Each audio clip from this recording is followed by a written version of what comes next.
Hello traders, market analysis के एक और वीडियो में आपका स्वागत है।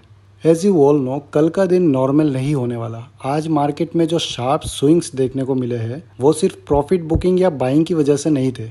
मार्केट कल आने वाले आरबीआई पॉलिसी डिसीजन के लिए खुद को पोजीशन कर रहा था, और जब मार्केट पहले से इतना नर्वस हो तो एक छोटा सा सरप्राइज भी कल बहुत बड़ा मूव क्रिएट कर सकता है। कल के मार्केट के लिए पूरे हफ्ते का सबसे बड़ा इवेंट है आरबीआई मॉनेटरी पॉलिसी, और जो भी ट्रेडर या इन्वेस्टर कल मार्केट में एक्टिव रहने वाला है उसे ये वीडियो एंड तक जरूर देखनी चाहिए। सबसे पहले टाइमिंग की बात कर लेते हैं। आरबीआई गवर्नर कल सुबह 10 बजे पॉलिसी डिसीजन अनाउंस करेंगे, लेकिन इंटरेस्टिंग बात यह है कि कई बार असली मूव अनाउंसमेंट के बाद नहीं बल्कि गवर्नर की प्रेस कॉन्फ्रेंस के दौरान आता है, जो अप्रोक्सीमेटली 12 बजे होगी। इसलिए कल सिर्फ ओपनिंग बेल देखना काफी नहीं होगा। अब सवाल ये आता है कि मार्केट एक्सपेक्ट क्या कर रहा है। मार्केट एक्सपर्ट्स के अकॉर्डिंग आरबीआई रेपो रेट को अनचेंज्ड रख सकता है, लेकिन यहाँ एक बहुत बड़ी गलती रिटेल ट्रेडर्स करते हैं। वो सिर्फ रेपो रेट देख के ट्रेड में एंट्री कर लेते हैं, बट रियलिटी में मार्केट रेट डिसीजन से ज़्यादा आरबीआई के फ्यूचर आउटलुक पर रिएक्ट करता है। आरबीआई पॉलिसी के दिन टेक्निकल एनालिसिस कुछ समय के लिए बैकग्राउंड में चला जाता है एंड सेंटीमेंट के अकॉर्डिंग मार्केट मूव करता है। इसलिए चार्ट्स पर जाने से पहले कल के तीनों सिनारियो के बारे में थोड़ा समझ लेते हैं।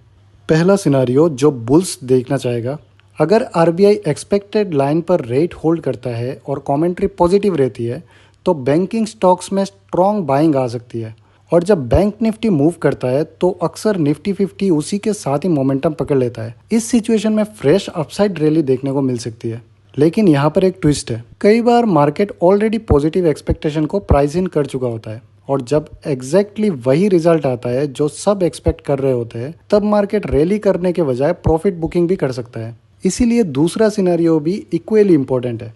अगर आरबीआई कोई सरप्राइज नहीं देता तो मार्केट पहले कुछ घंटे एक्सट्रीमली वोलेटाइल रह सकता है। ऊपर एंड नीचे दोनों साइड शार्प मूव्स देखने को मिल सकते हैं, एंड ऐसे दिन न्यू ट्रेडर्स सबसे ज्यादा ट्रैप होते हैं। अब आते हैं तीसरे और सबसे डेंजरस सिनेरियो पर। अगर आरबीआई का टोन एक्सपेक्टेड से ज्यादा हॉकिश हुआ या इन्फ्लेशन को लेकर एग्रेसिव कंसर्न सामने आए तो बैंकिंग और रेट सेंसिटिव सेक्टर्स में अच्छा खासा सेलिंग प्रेशर देखने को मिल सकता है, और फिर मार्केट का मूड कुछ ही मिनट्स में कम्प्लीटली चेंज हो सकता है। इसीलिए कल मेरी नज़र सबसे ज़्यादा बैंक निफ्टी पर रहेगी। बैंक निफ्टी कल मार्केट का रियल इंडिकेटर हो सकता है। अगर बैंक स्ट्रॉन्ग परफॉर्म करते हैं तो निफ्टी को सपोर्ट मिलेगा, अगर बैंक्स वीक होते हैं तो ब्रॉडर मार्केट पर भी प्रेशर आ सकता है। तो कल के लिए मेरा ओवरऑल व्यू सिंपल है। रेपो रेट से ज़्यादा इंपॉर्टेंट होगा आरबीआई का मैसेज, अनाउंसमेंट से ज़्यादा इंपॉर्टेंट होगी कमेंट्री, और प्राइस एक्शन से ज़्यादा इंपॉर्टेंट होगा मार्केट सेंटिमेंट। कल अपॉर्चुनिटीज़ भी होंगी और ट्रैप्स भी होंगे, इसीलिए जितना हो सके कम क्वांटिटी के साथ ट्रेड करना, ओवर ट्रेडिंग से बचना,